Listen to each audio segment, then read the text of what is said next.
Good afternoon, everyone. Assuming you can hear me, I really hope so. My name is Matt Downie. I'm Director of Policy and External Affairs at Crisis. Just a little word on who we are in case you haven't heard of us. So Crisis is a service provider in England, Scotland and Wales. We have one service in Scotland, in Edinburgh. And we've been going around about 50 years, providing a variety of different services. And now we also provide Housing First. So we have two Housing First services in London and one new and quite large Housing First service in Newcastle. So thanks very much for inviting me. I'm really pleased to be invited to this really quite special occasion. I was hoping for more of a traditional Glaswegian birthday celebration, but hopefully that'll come at some stage. I'm also really pleased because for me, Scotland is definitely the front line of progress on homelessness now. And it's because of the leadership and ingenuity of Turning Point Scotland and others that we are now able to think about the possibilities for ending homelessness in Scotland. And that's down to some amazing people, some of whom I know, like Liz, like Susan, like Nikki, and of course, wonderful Patrick. But 6 years ago, I also met one of your Housing First clients and his support worker. And they both opened my eyes to the possibility of Housing First and of seeing homelessness as a solvable problem in every single case, not by some miracle, but by organised, calm, hard work, and by working to a new set of principles. So what I want to get across today is that the debate about whether to provide Housing First should ideally be won very soon, but that's not actually what matters most. Yes, there are still dangers of dilution, of short-termism creeping in, of other things being labelled as Housing First, but actually the bigger danger is in not realising the true potential that Housing First brings us. I want to argue that the transformative potential of Housing First is not in reaching a golden number of units or cases, it's actually in allowing the values and the new norms of Housing First to infiltrate the whole way we conceive of and respond to homelessness.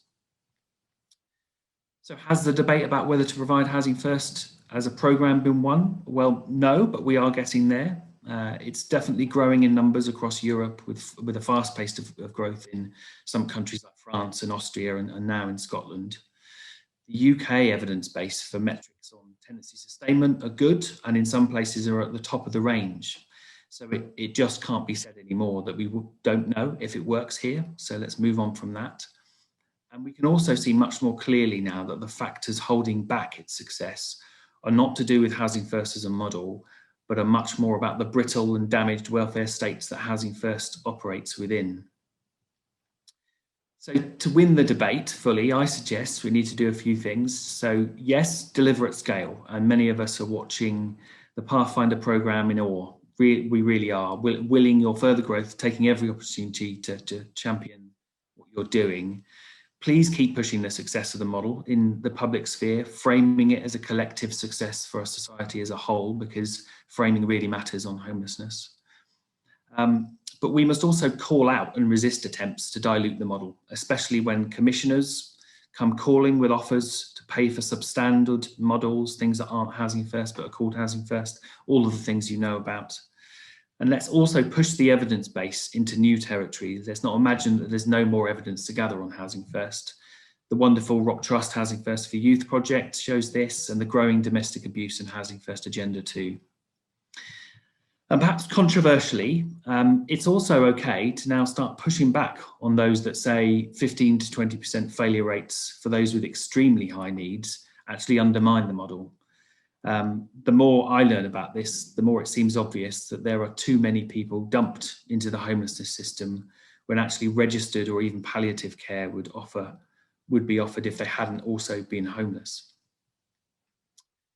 So then what? I'd like to look forward, I'd like to look ahead to whether and how the philosophy of Housing First could implicate a bigger change on a much more fundamental scale.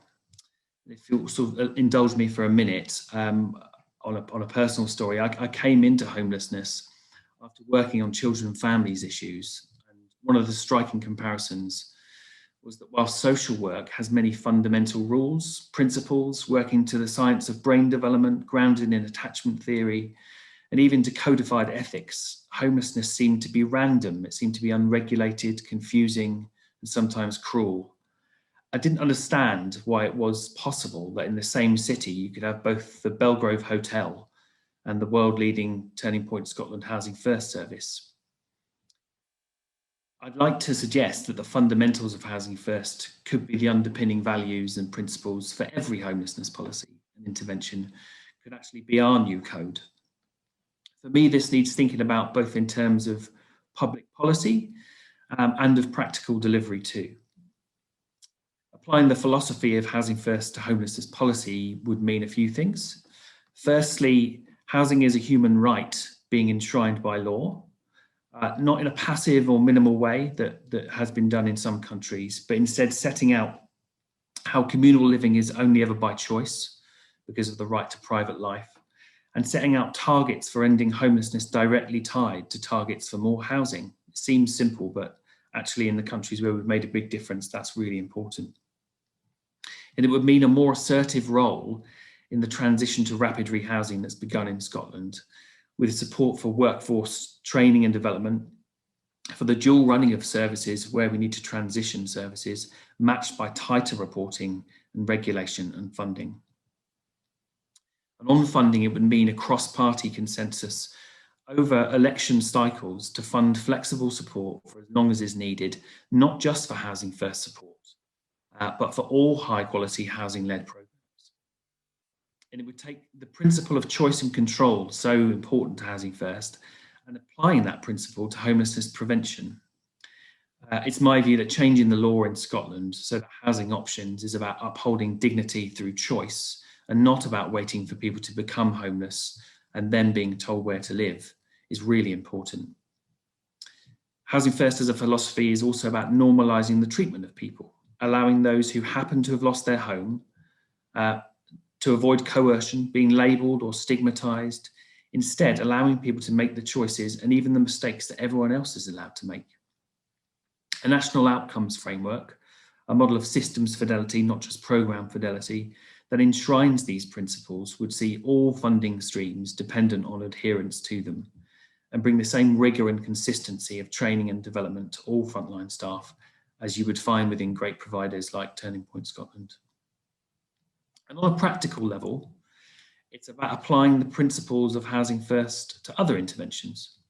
We've already seen this work with something called critical time intervention, which some of you will know. This is essentially an adapted Housing First model with comparable outcomes on tenancy sustainment and all the rest of it. And it's applied to people who would otherwise be homeless when they're leaving prison, hospital, or other state institutions. But now we know how fundamental all of the Housing First principles are. Why would we ever provide a service outside Housing First that isn't also based on people's strengths, on harm reduction, on choice? And why would we ever again make people qualify for housing in any way?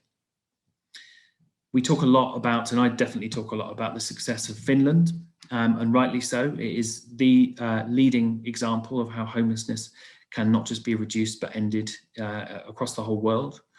But it's important to know that their success is now based on 13 years of matching additional housing stock with a transition out of hostels, night shelters, or any congregate setting that's not by choice. It's not simply because they've provided high fidelity housing first, although of course they have done that. Often many people go and visit Finland and come back and say they didn't see any high fidelity housing first, they saw some other things. But what they often don't remind you is that they also didn't see any homelessness. It's a country with virtually no rough sleeping, with one remaining night shelter provision in the whole country, where all hostels and night shelters apart from that have been closed and transitioned. And I think it's important to say this, for me, is not about blame or accusation for traditional approaches. It's about unleashing the existing workforce and provider base to apply evidence and allowing the lived experience of Housing First, of people who we've heard many times today brilliantly from, who will tell you the difference between a Housing First approach and traditional approaches. Let that experience shine through, let it inform what we do. This is challenging stuff, and as a provider, I must say that Crisis 2 has a long way to go on these questions. But I will say that having begun our journey on Housing First, providing the services that we do, it can't be right that those services where they exist just sit and wait for people, for new cohorts of service user to develop complex and multiple needs, or whatever labels we put on it.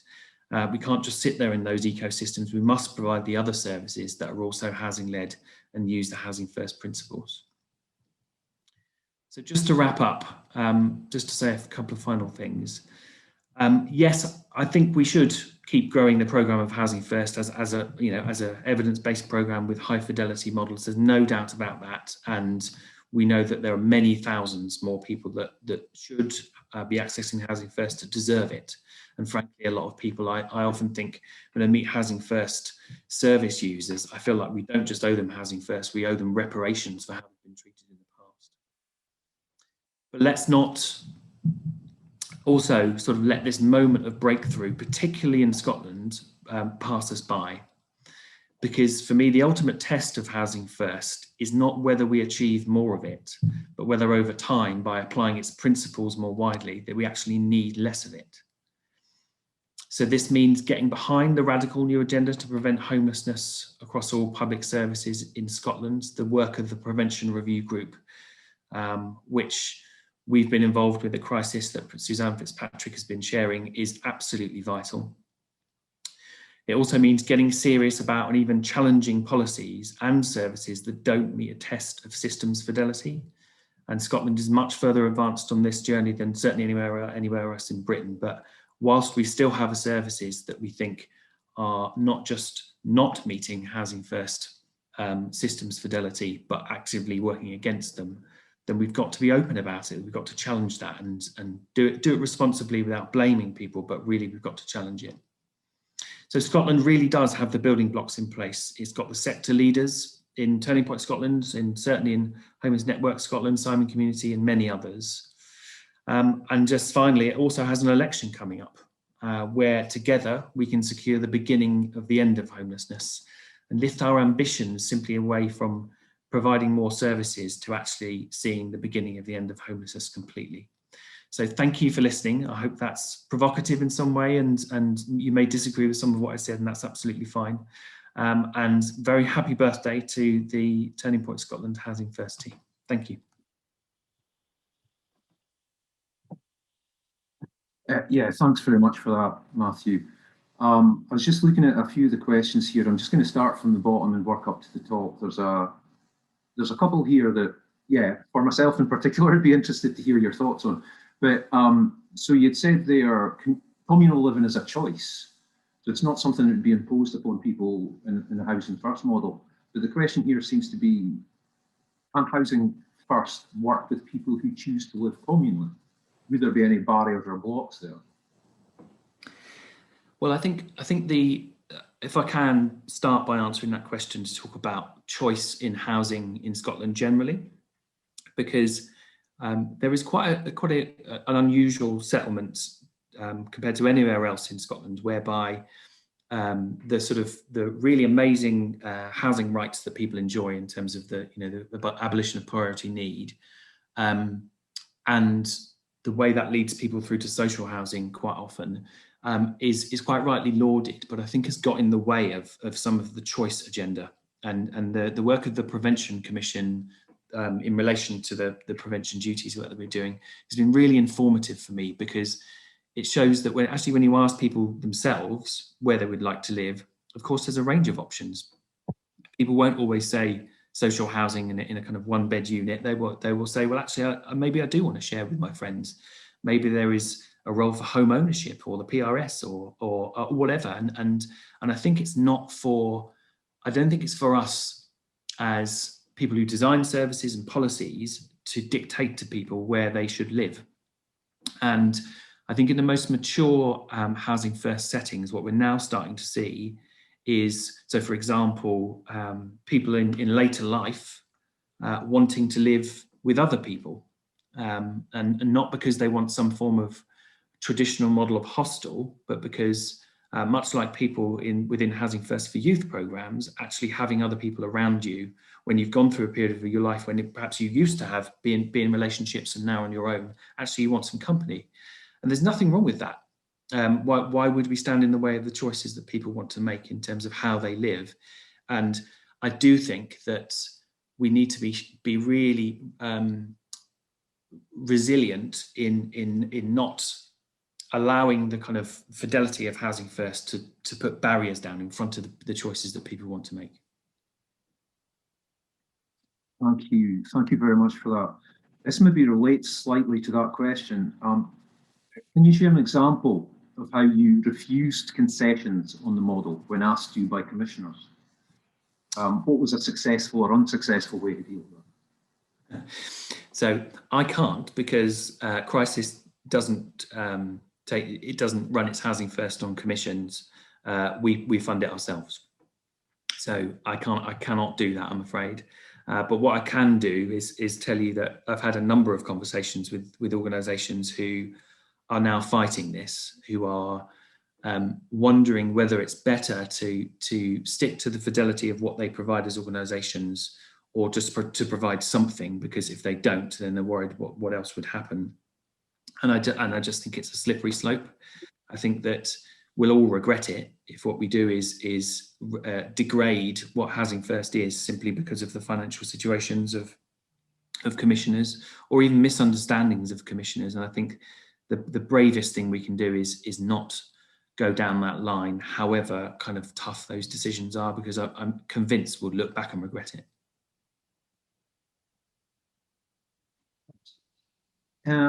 There's one here, the biggest learning curve for creating an effective programme.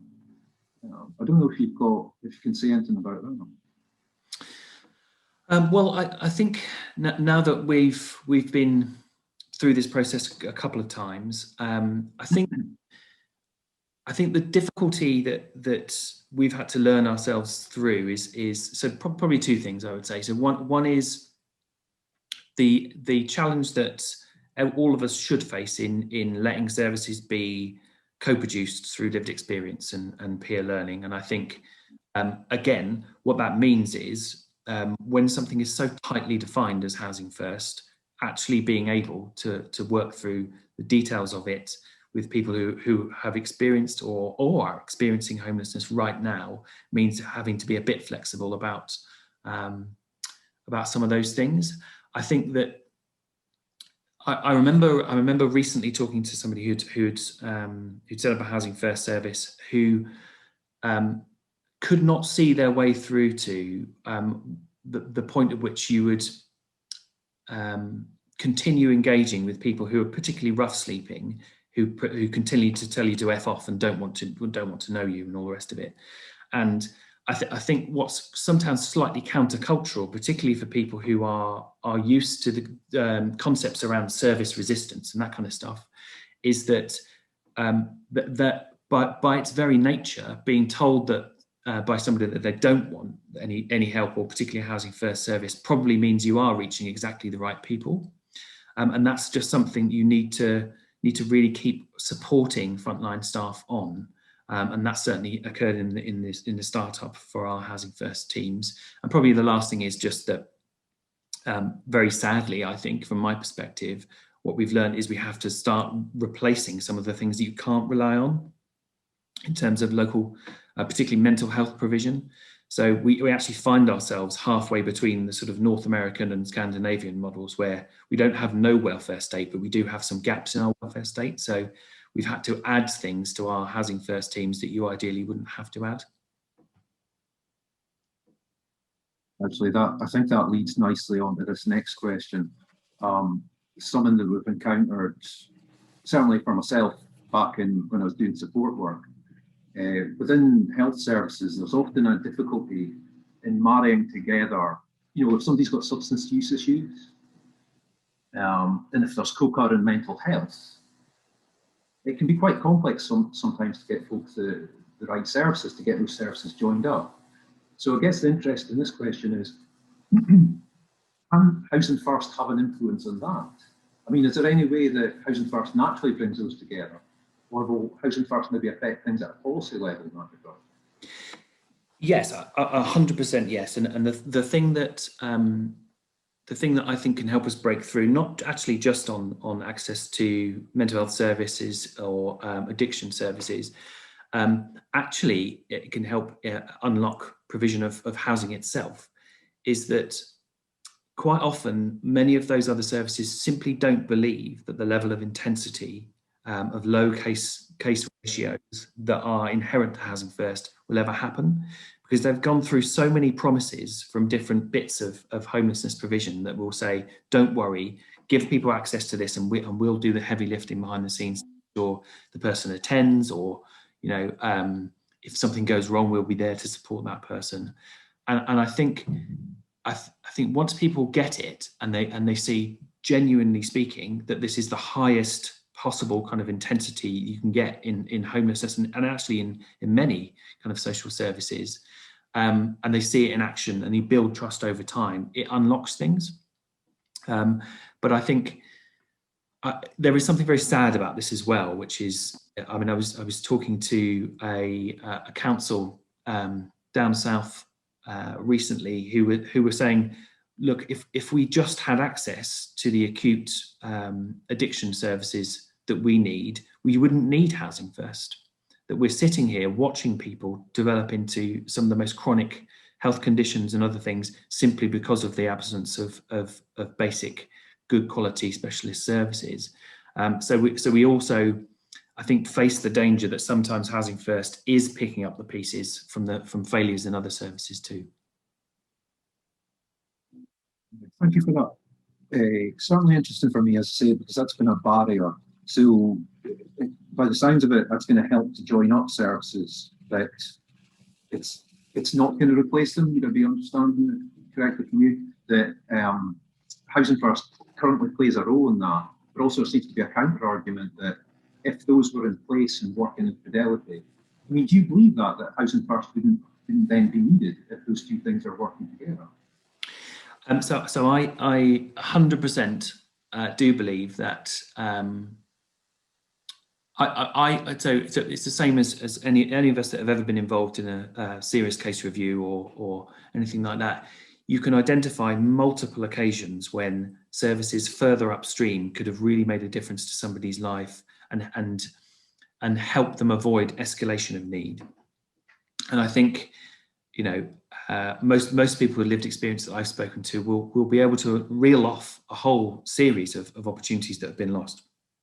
And I think it's probably slightly more serious than simply whether you can avoid, whether you can avoid other service use. I think what we're in danger of, if you just do Housing First as a programme, is you absolve all other public services of the need to make sure that people don't become Housing First service users.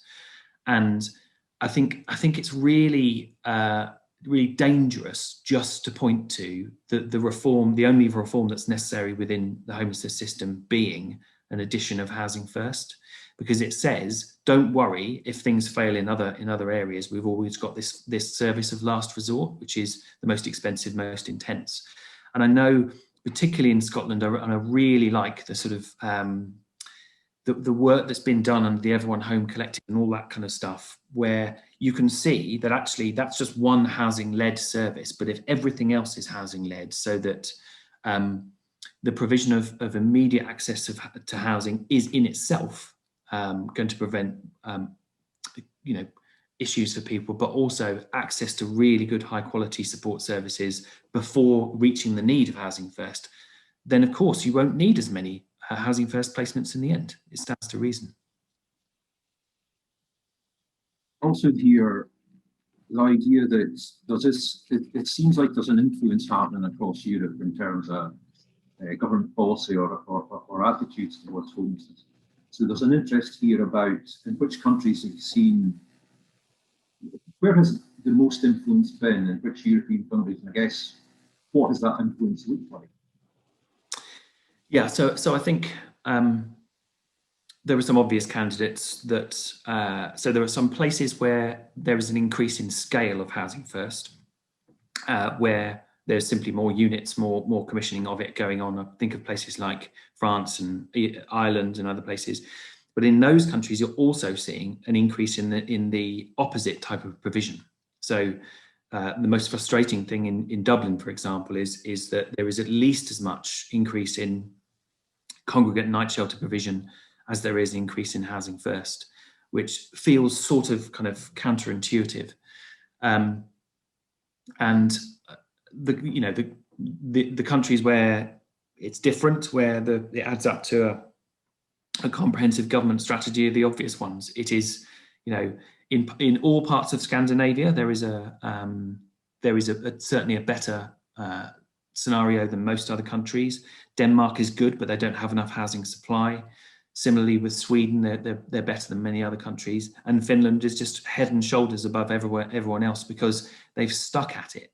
They've said that the Housing First principles will underpin everything they do, not just the Housing First programme itself.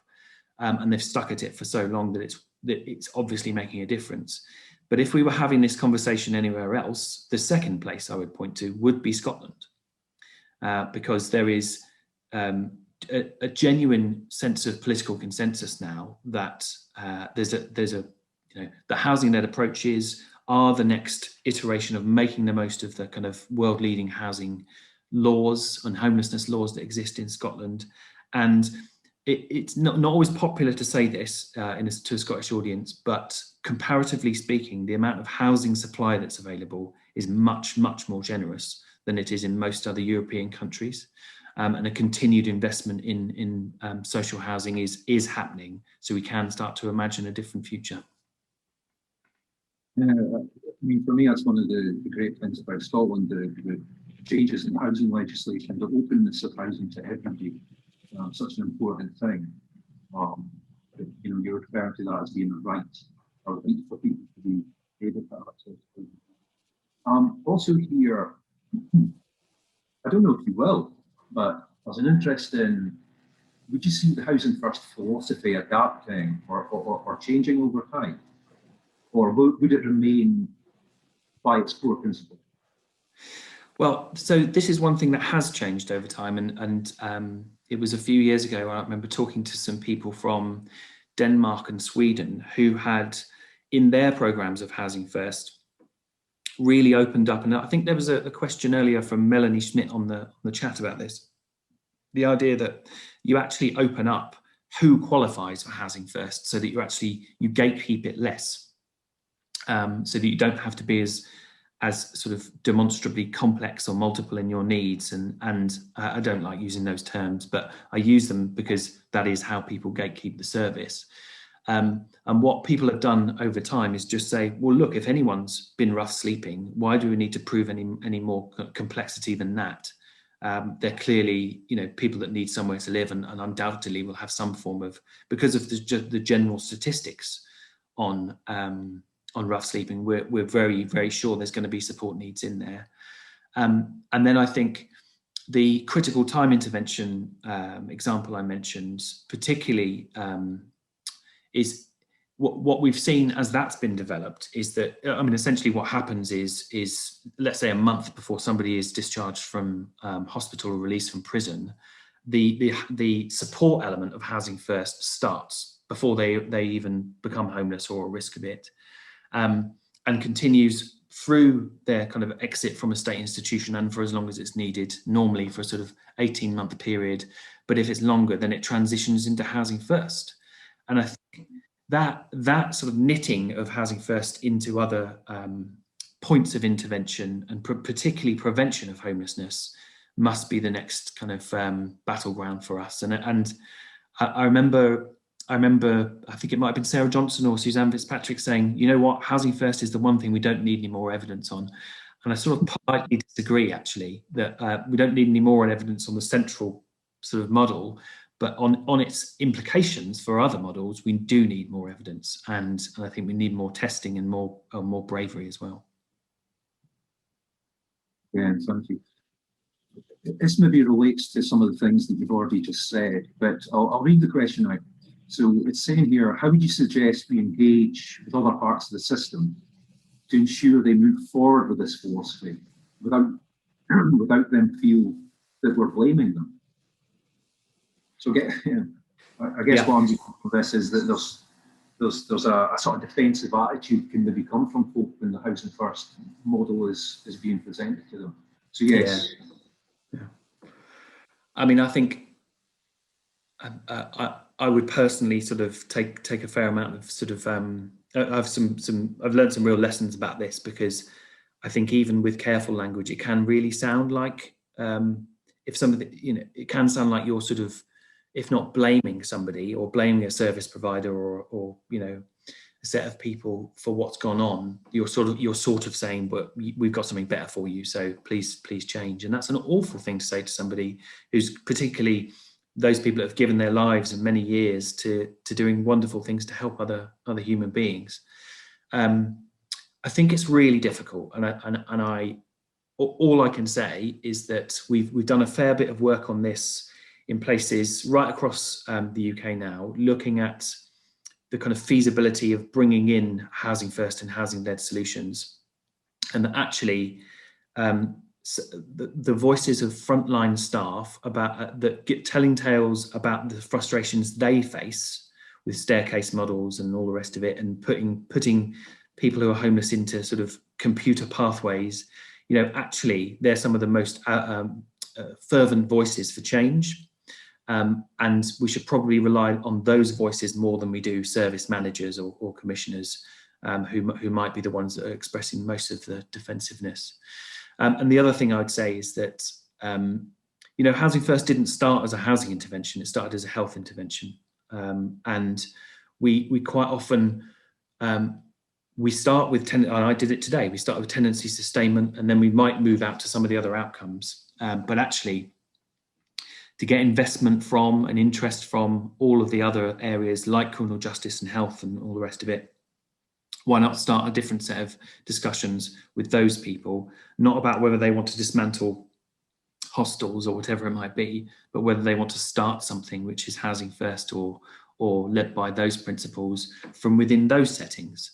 And I think that's a really good way of thinking about it, particularly because, as I say, there are, I think, a lot of people who are dumped onto the homelessness system from other systems simply because it's a place of last resort. Again, I'm maybe stepping away from the questions that have come in the feed a little bit, but just to ask, I mean, how frequently do you come across the statement? I've heard it in various different places. We're already doing this, where in fact maybe people aren't doing that. Is that something you come across as that type of resistance? Yeah. All the time. And I think it's, that's for good and for bad reasons. And some of you may know Louise Casey, who is the, went through 2 periods now of being the Westminster government's homelessness czar. And I've met her a number of times, and she's absolutely not a fan of Housing First, because what she'll say is, oh, that's just the latest name for what we used to call, good supported housing. And that's really difficult to challenge, because I don't think I think she's defensive because she feels blamed about what happened in the past. I think she thinks it's really expensive. In fact, she said to me that it's like sort of giving somebody a sort of luxury hotel where all they need is somewhere to stay, and I think it's my answer to that is lived experience. Speak to people, listen to people who can tell you about the difference between traditional approaches and what Housing First is. And if people really do think they are running Housing First, well, maybe let's not tell them they're not, but work with them to find out whether they are and what would need to change to make sure it is Housing First, if that's what it needs, if there are changes needed. But probably also, I think there's a role for the bolder amongst us, the membership bodies and all the rest of it, to say, do you know what, that isn't Housing First. Please don't claim it is, either as a commissioner or as a provider, because you are dumbing down and you are ruining the reputation of the most successful service model in homelessness by a country mile. We don't have a great deal of time left, but there is a question here that I think encapsulates a few of the other questions we've been asked. What is more important? Offer housing first for a specific group, or to implement the the principles of housing first broadly, pursuing both sometimes creates confusion or weakens lobbying. Does that make sense? Yeah, it does. It does. So I think that any homelessness strategy should be 80% prevention and 20% everything else. And applying housing first principles to everything else is preventing the need for housing first in the long term. But at the same time, it's morally egregious, it's wrong to say that we should leave people with the highest of support needs. If it were a straight choice, you couldn't do that. And that's why every time there is rough sleeping, every time there is really serious need like that, you have to do both. So I just don't think you can conceive of a system that does one rather than the other. I mean, maybe once you reach the point where there's no longer any rough sleeping, you can start to conceive of that, but not quite there yet. It seems like amazing progress last year, particularly in Scotland, but we're not quite there yet.